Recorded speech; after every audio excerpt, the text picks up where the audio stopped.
She was a powerful CEO with no time for distractions until her entire future hinged on a broken Wi-Fi router. And the stranger who arrived to fix it, holding a toolbox in one hand and a little girl's hand in the other.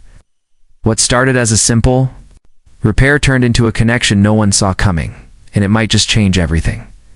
If you're new to the channel, please subscribe and like the video. Also, tell us in the comments where you're watching from. Now let's jump into the story. Lena Foster stood barefoot on the cool marble of her penthouse office, staring at the little red light on her laptop that blinked like a dying star. 4 minutes and 52 seconds remained before her video call with 7 investors on Wall Street, and the Wi-Fi had vanished. She jabbed the trackpad again. Nothing. The screen repeated a single line, no connection detected. Lena prided herself on planning for chaos, but she had never planned for the universe to cut the line moments before a vital pitch. Dorian Black, her young assistant, hovered near the doorway, clutching a tablet. His gaze darted between the frozen laptop and the silent server closet. "The in-house tech crew is busy on another floor," he said. "Soonest they can come is 40 minutes. 40 minutes is useless," Lena snapped. "Find someone else. Now." Dorian's thumbs raced across the screen. After a tense breath, he looked up. "There's a freelancer nearby. Network repair. He can be here in 30. Lena glanced at the seconds draining away. 30 minutes. Might as well be tomorrow, yet doing nothing was worse. She nodded. "Book him. Make sure he isn't a creep." Lena Foster had built Foster FinTech from her dorm room, bootstrapping code through sleepless nights until venture cash flooded in. Her reputation now rested on ruthlessness and flawless preparation. The thought of failure threatened her identity. 27 minutes later, the private elevator chimed. Lena expected a thin coder with tangled cables. Instead, Nico Arden stepped out tall, broad, wearing a faded denim jacket and carrying a battered toolbox. Beside him stood a small girl gripping his hand. Her shoes blinked at each step. "Hi," Nico said, voice calm. "I'm here for the Wi-Fi." Lena blinked. "You brought your kid?" "This is Sella," he replied. "School's closed. Sitter canceled. If it's a problem, I can reschedule." Reschedule meant begging investors for mercy they never offered. Lena inhaled. "No reschedule. Come in. Please keep her from anything. Breakable." Sella held up a stuffed walrus. "I'll be super careful," she whispered, then smiled so wide Lena felt her shoulders loosened. Nico followed Lena down the hall. Dorian pointed toward a sleek cabinet hiding the router. Nico knelt, toolbox clicking open, while Sella sat cross-legged on the patterned rug. She pulled crayons from her pocket and began to draw. Lena paced the room, headset ready, eyes darting between dark router lights and the countdown on her laptop. 2 minutes left. If she missed the slot, they would swim elsewhere. Inside the cabinet, wires shifted. Nico murmured, "Testing ports, sliding a panel." "Smart setup," he muttered, "but dumb ventilation." He looked up. "Router's overheating. Needs a quick reset and some breathing room." Lena's stomach tightened. "How long?" The Wi-Fi god's smile. 90 seconds. His grin tried to lighten the moment. Heat prickled Lena's cheeks. "And if they don't, then you invent a better god," he said. The silly answer tugged a reluctant twitch from Lena's lips, startling her more than the outage. He pressed the reset pin. "Outage." Lights died, then blinked amber. 1 minute left. Lena imagined the investors opening their laptops, ready to judge her reliability before she even spoke. Across the room, Sella slid her drawing toward Lena's shoes. Showed a skyscraper wearing a giant heart like a hat. The simple picture slipped warmth through the chill of her nerves. "Ready?" Nico asked. "Ready?" Lena managed, palms damp. He flipped the main switch. Green lights woke in a neat row. Her laptop pinged connected. For 10 breathless seconds, she watched the investors' faces fill the screen, searching for the slightest flicker of annoyance. Surprisingly, she found none. Her voice steadied, numbers flowed, yet a corner of her mind drifted to the stranger who had saved her morning with nothing but a screwdriver and an easy smile. She wondered if she would ever see him again. and why the possibility made her pulse quicken more than any profit graph. Lena sank into her chair, clicked the meeting link, and the digital boardroom unfolded tile by tile. Sharks. Yes, but 4. Now the water was clear. As Lena launched into her pitch, Nico closed his toolbox. Sella tucked the crayon masterpiece into Lena's lap without a word. Father and daughter crossed the floor toward the elevator, just as Lena delivered her first metric. Before the doors shut, Nico glanced back. Their eyes met, hers blazing with adrenaline, his steady as dawn. In that instant, Lena realized the real glitch had never been the router. It was the quiet gap inside her life where honest connection should have lived. The Wi-Fi was fixed. Something deeper had only just begun to spark. No one, least of all Lena, knew how far its signal might reach. Lena. Foster thought she heard the hiss of a broken animal when her espresso machine let out a squeaky rattle on Saturday morning. It was hardly a crisis one-odd sound. Nothing. Elspot, her first reaction was to reach for Nico Arden's number. She told herself it was purely preventive. Machines that cost as much as a compact car deserved swift care, right? Nico answered on the second ring. His voice carried the calm of someone standing in sunlight. "Good morning, Miss Foster," he said. "What's up?" "The machine is acting weird," Lena replied, trying to sound casual. "It clicks, then hums. I need it checked before it ruins itself." "Understood," he said. "Stella's with her grandmother today, so I'm free." "Give me an hour?" Lena agreed, and immediately felt ridiculous. She could have called the manufacturer's concierge service. She could have done anything but invite the repairman who still haunted her thoughts 3 days after saving her pitch. Yet there she was, pacing her spotless kitchen, counting the minutes until he arrived. Nico showed up in a soft gray sweater and rolled sleeves, toolbox in hand. His eyes scanned the gleaming counters, as if looking for some hidden puzzle only he could see. "Morning," he said. "Where's the patient?" "Over here?" Lena pointed to the brushed steel machine perched like a throne at the end of a marble island. Steam curled from its spout, perfectly normal. She felt her cheeks warm. It rattled. "Maybe I'm paranoid." He knelt, unscrewed a tiny panel, and examined the innards. After a moment he laughed, not mocking, but gentle. "Good news," he said. "Nothing's broken." A stray coffee bean jammed the grinder for half a second. "Cleaned now." "That's it?" Lena asked, mortified. "That's it," he wiped. His hands on a cloth and closed the panel. "Your espresso machine is healthier than I am." Lena exhaled. Embarrassment mingled with relief. "Well, since you're here," she said, retrieving 2 small cups, "I might as well make us coffee. Call it a thank you."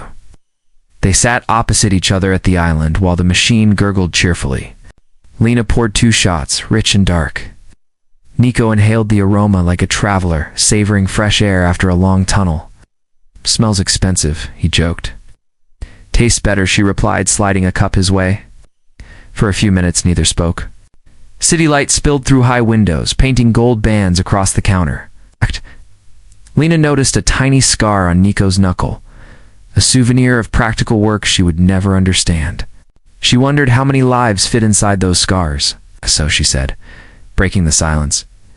"You mentioned layoffs last time?" "What did you do before freelancing?" "Systems engineer," he answered. "Managed corporate networks." I loved the work, hated the politics. After the cuts, I went where people truly needed help.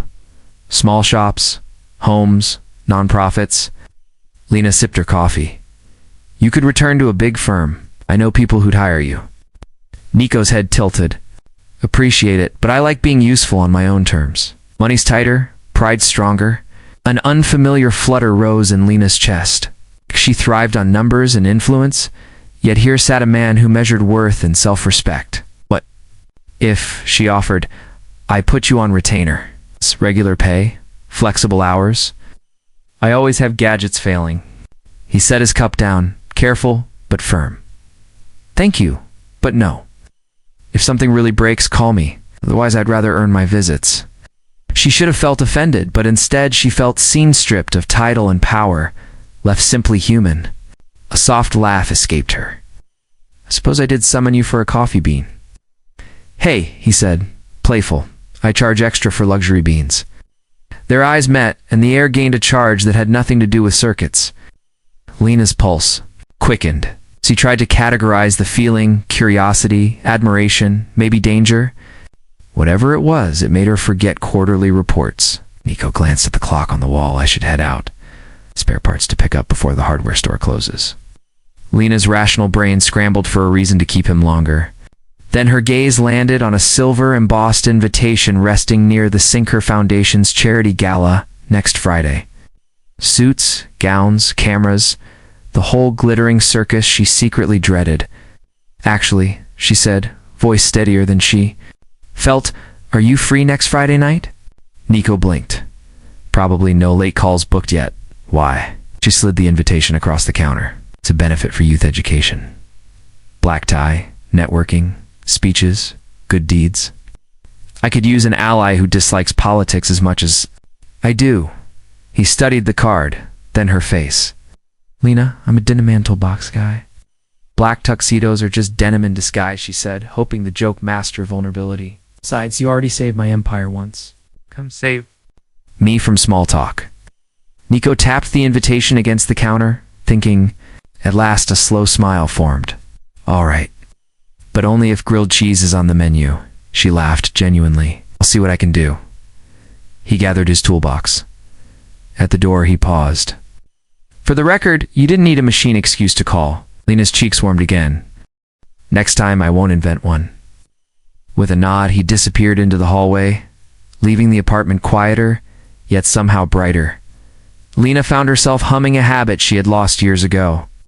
The espresso machine puffed a final sigh, content. Later, as evening settled over the skyline, Lena stood by her window, holding her untouched coffee. Reflections of city lights danced on the glass, and somewhere below, traffic hummed like a distant tide. She realized the strangest part of the day wasn't that a freelancer had refused easy money. It was that, for the first time in ages, she had invited someone into her world without calculating how it might benefit her.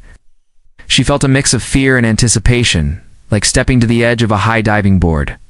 Next Friday loomed with its glitter and velvet ropes, yet all she could picture was a borrowed tux, a crooked grin, and maybe just maybe a grilled cheese sandwich hidden behind the caterer's silver trays. Whatever happened, she knew one thing with sudden, thrilling clarity. Some sparks ignite long after the power is back on, and once they start, there's no telling how wide they'll spread. Lena Foster had spent the whole day pretending the gala was just another line item on her calendar. But when the hotel's revolving door whispered shut behind her, nerves pricked like static along her arms. Crystal chandeliers shimmered overhead, and violins sent bright notes skimming across, polished marble. Guests in satin and silk floated past, each smile sharp enough to draw blood. She smoothed the skirt of her midnight dress and searched the entrance for Nico Arden. Part of her feared he would not come. Part of her feared he would. The board had eyes everywhere. One wrong rumor could undo years of careful reputation. Yet when the elevator pinged, her breath caught.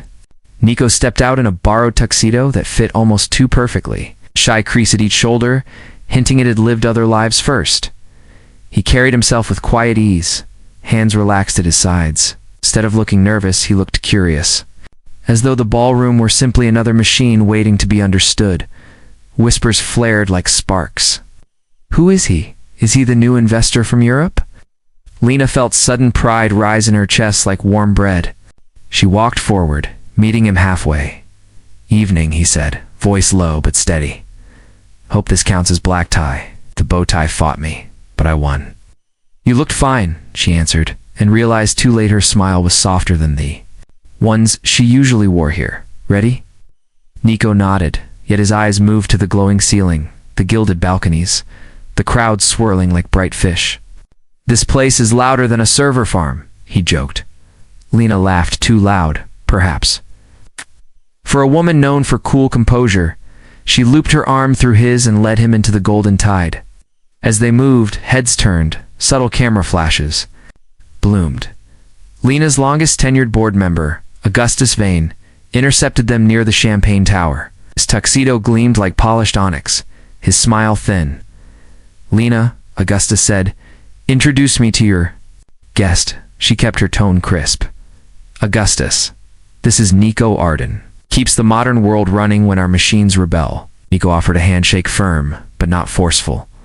Nice to meet you. Augustus's gaze swept over Nico's tux as if scanning stock prices. Technician, how novel, he said, then turned to Lena. Let us hope novelty does not distract tonight's donors. The words stung, yet Nico answered first. I find donors enjoy working Wi-Fi as much as working markets, he said, smile easy. Augustus, wrong-footed, murmured a vague agreement and drifted off. Lena squeezed Nico's arm, gratitude pulsing in her fingers.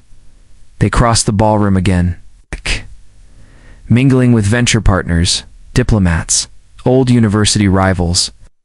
Nico spoke little, but when he did, people leaned in. He told a billionaire about fixing routers in community centers and made a retired judge laugh by comparing legal footnotes to obsolete code. Lena watched walls crumble where he walked, yet she also saw the flicker of discomfort in others. Some smiles grew brittle, some eyes narrowed. During a lull, Nico whispered, Your world is beautiful, but the floor feels slippery. She guided him toward a side corridor lined with velvet drapes. Then let's find steadier ground. They slipped through a service door and into a moonlit garden, hidden behind the hotel. Lanterns swayed above trimmed hedges. Distant traffic hummed like a lullaby. The sudden quiet wrapped them like a blanket. Nico removed his jacket, draped it over a stone bench, and loosened his bow tie. Never thought a piece of cloth could. Choke a man, he said, rubbing his neck. Lena sighed, letting tension slide from her shoulders. I never thought a room could choke a woman, but inside, I can't breathe either. Nico studied her face. Yet you rule it. Ruling is not the same as belonging, she answered. Breeze lifted her hair, tucked a stray strand behind her ear without asking. Gentle, sure. They wandered along a narrow path, shoes crunching gravel. At the end, a small Rotterdam gate opened to the street. Across the road, a neon sign glowed over a late-night bistro. Steam rolled from its chimney, carrying the smell of butter and bread. Nico cocked an eyebrow. Dare we? Lena hesitated. Her dress cost more than some cars. The bistro looked like it served paper-wrapped sandwiches. But the thought of stepping somewhere unscripted thrilled her. Dare, she said. They jaywalked, laughing when a taxi honked. Inside, the bistro's wooden tables were scarred with initials. The chalkboard menu offered soup and grilled cheese. Nico ordered 2 combo plates, no hesitation. The waiter blinked at Lena's gown, but said nothing. They sat in a corner booth. Lena felt the seams of her dress loosen, as if the velvet walls of the gala had shrunk miles away. Nico dipped his sandwich into tomato soup and passed her half. Trust me, he said. She bit in. Butter, cheddar, childhood, simple flavors. That somehow tasted revolutionary, you know, she said between sips. I've attended dinners that cost a fortune and tasted less alive than this. Truth hides in melted cheese, Nico replied, eyes bright. Yet beneath the joke lay a question. Could she live in a world where truth hid so simply? They talked until the bistro's neon sign flickered midnight. She told him of childhood Sundays, spent solving logic puzzles alone. Told her of nights repairing church routers for free because the choir needed live stream.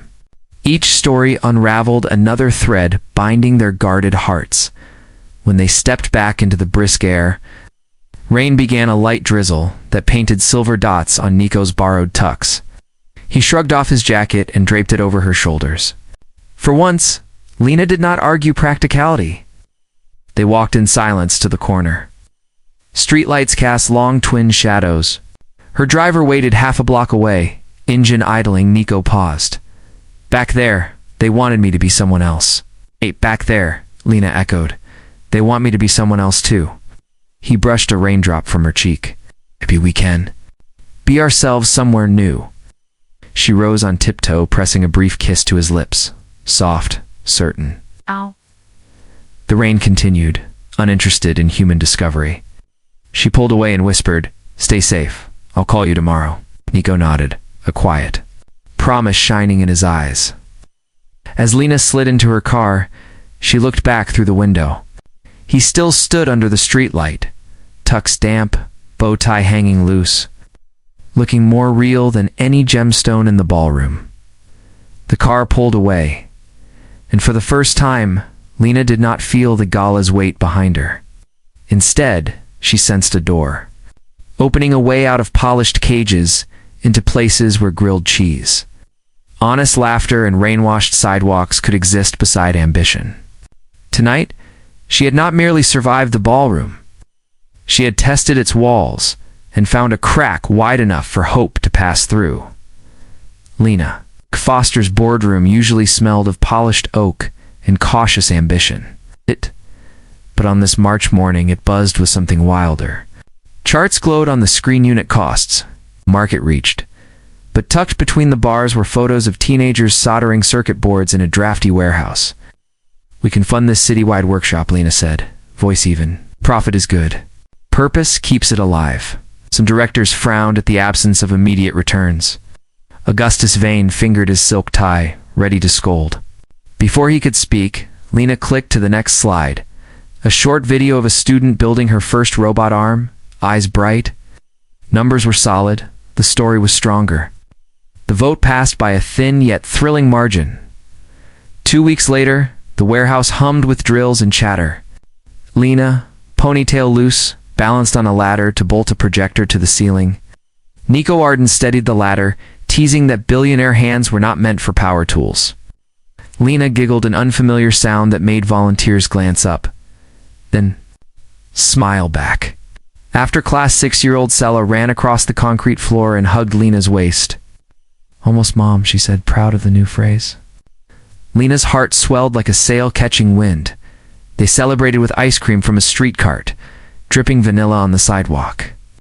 A gossip blogger snapped photos, but for once Lena did not rush to manage optics. She wiped Sella's chin and bought the photographer a cone instead. Online comments the next day read, "CEO shows human side," and she laughed because it was only partly truth. This wasn't a side. It was finally the center. That night, alone in her penthouse, Lena opened a drawer filled with plaques and framed stock certificates. She set them aside and taped Sella's crayon picture over the mahogany paneling. The drawing showed 3 stick figures and a Wi-Fi symbol drawn like a glittering sun. The room felt lighter, as if some hidden window had cracked open. Early April arrived with shy blossoms on Brooklyn trees. Donors, interns, and neighborhood parents gathered on the renovated rooftop of the tech hub. String lights flickered, laptops whirred, and shy students explained code to suited visitors. Lena introduced the program with a short speech, no jargon, just gratitude. Nico stood beside her, calloused hand resting against her back, steady as a grounding wire. After the crowd thinned, dusk settled violet over the skyline. Lena found Nico near a row of potted cherry trees, fingers drumming his pocket like a nervous drumbeat. "Walk with me," he asked. Petals floated on the breeze as they crossed the quiet terrace. Nico handed her a small envelope. Inside was a photo of Sella holding a marker-scrawled sign, "Please be our family." Lena's breath caught. Nico dropped to one knee, producing a ring simple as dawn. "Will you build the rest of our world with me?" he asked.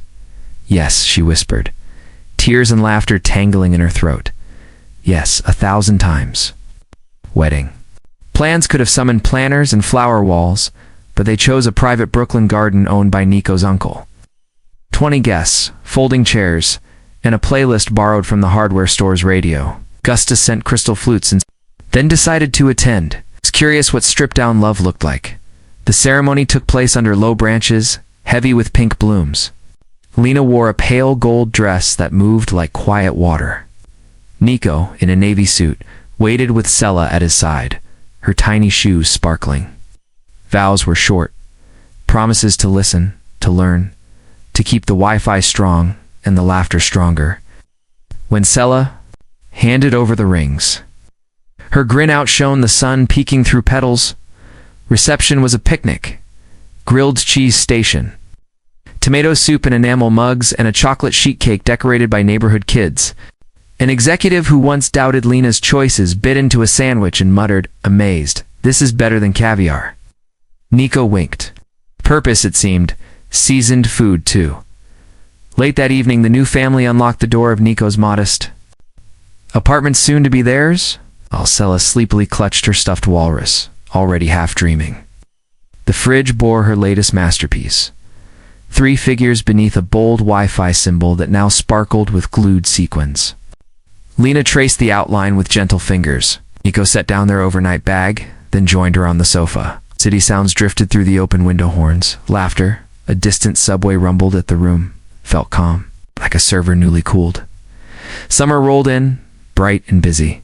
Foster FinTech shares held steady even as Lena left the office by 5 each day. She spent evenings mentoring at the hub where solder fumes mingled with chalk dust. Students launched apps to help local shops, and journalists wrote stories. Titled Heartware in the Concrete Jungle, investors finally understood. Community goodwill could be a growth metric. 2. On a warm September night, Lena, Nico, and Sella stood atop the tech hub rooftop again, now strung with hundreds of paper lanterns. Below, Wi-Fi signals beamed free across the neighborhood. Lena squeezed Nico's hand and watched Sella chase light between benches. In that quiet moment, she realized bandwidth wasn't only about megabits. It was about capacity, how much hope, change, and courage a life could carry. The narrator would later say the strongest connections rarely show up on a screen. They appear in crayon lines, in borrowed tuxedos soaked with rain, in grilled cheese dinners shared after gala music fades. Once those signals lock in, they never buffer. They simply keep widening, inviting everyone within range to log on and belong.